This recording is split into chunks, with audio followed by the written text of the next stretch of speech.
तो इंटरनेट पे वायरल होने के लिए लोग कुछ भी कर सकते हैं, कुछ भी मतलब कुछ भी। और इस चीज का जीता जागता सबूत है रचना मॉमी और उसका पुत्र। और ये क्लियर कर दूं कि इन दोनों के बीच में माँ बेटे का रिश्ता मुझे किसी एंगल से नहीं दिखा। एक मैं और एक मेरी माँ, दोनों मौज में और दुनिया सोच में। जिस हिसाब से तुम्हारी हरकतें है ना, उस हिसाब से दुनिया तो सोचेगी कि तुम रियल मॉम हो या फिर स्टेप मॉम। ये जो हरकतें करते हैं तो इनको पता है कि दुनिया तो कुछ और ही समझेगी, इसलिए पहले ही टेक्स्ट में ऊपर लिख देते हैं मॉम एंड सन। अगर गलती से इंस्टाग्राम ने रील्स में टेक्स्ट का ऑप्शन हटा दिया तो इनको अपने माथे पे लिखना पड़ेगा कि हम माँ बेटे हैं। बात तो सही है। ये तेरी माँ है, कोई शर्मा जी की बेटी नहीं है जिसपे तू हाथ उठा रहा है। अगर ये तेरे पापा ने देख लिया ना तो तुझे और तेरी माँ को दोनों को जायदाद से निकाल देगा वो। अब मुझे बुरा तो इसके पति के ऊपर लग रहा है क्योंकि कंपटीशन अपने ही बेटे से है, वो भी सगे वाले। तुम्हारे हिस्से की जमीन और जायदाद उड़ाओ से निकाल दो।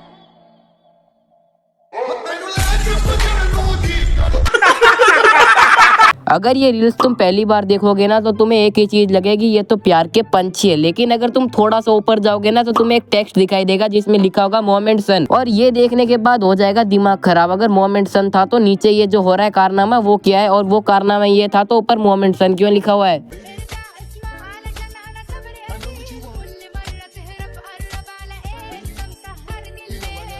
हाँ गाइस, ऐसे ही तो रहता है माँ बेटे, पति पत्नी तो यूं ही बदनाम है। और मुझे ये समझ नहीं आ रहा कि तुझे तेरी एज की कोई लड़की नहीं मिली जो तू अपने सगे बाप की सगी पत्नी के साथ ऐसे कारनामे कर रहा है। कैसी अपमानजनक बातें कर रहा है लड़का ये।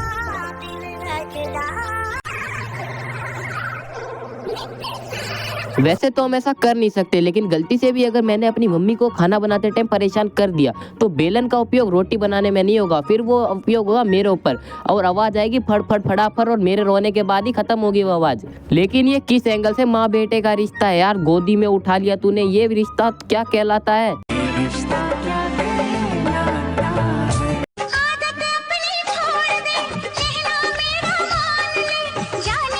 अंग्रेजों को पीछे छोड़ना था, ये चीज उन्होंने कुछ ज्यादा ही सीरियस ले ली। लेकिन अंग्रेजों को टेक्नोलॉजी में पीछे छोड़ना था, ना कि इस चीजों में। अंग्रेज भी अपने माँ बाप के साथ ऐसा संबंध नहीं बनाते जो लोगों को समझ ही ना है कि माँ बेटे हैं या फिर कुछ और।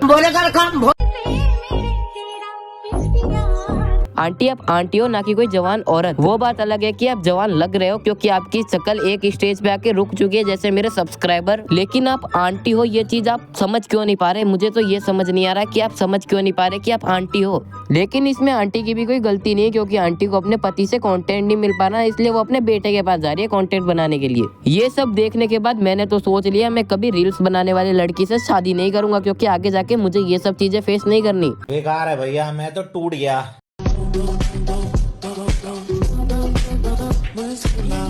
आंटी जी अब आपके लिए कोई रिश्ता लेके नहीं आएगा। आपका पति भी अगर आपके लिए रिश्ता लेके आया था ना पुराने टाइम में तो वो गलती हो गई थी उससे, और वो उस गलती का पश्चाताप नहीं कर पा रहा है, इसलिए उसको आपको रखना पड़ रहा है। तो मिलते हैं नेक्स्ट वीडियो में, जल्दी से 1K सब्सक्राइबर कंप्लीट करा दो। कोई तरीका है भीख मांगने का?